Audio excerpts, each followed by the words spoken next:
one gone and another one gone. Another one bites the dust. Hey, hey, I'm gonna get you too. Another one bites the dust.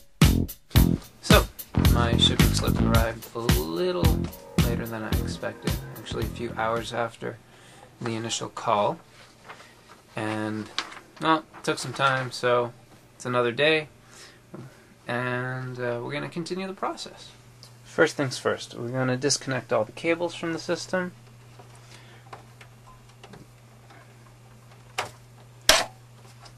USB, Ethernet, HDMI cable, the power cable. It's the toughest one of all.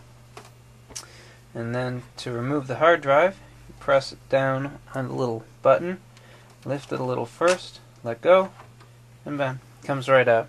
Easy as pie. Just put that down. Now the system is free. Now that we've got the hard drive stored away nicely in the drawer, I've prepared a box for the Xbox 360 to be shipped in, with some extra padding on the bottom, using other cardboard boxes. I'm going to lay the 360 flat inside,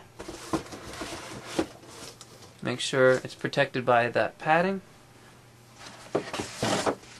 and put some more cardboard boxes in as extra padding.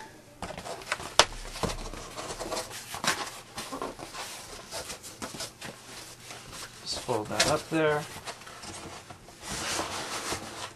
And there we go. Shipping the 360.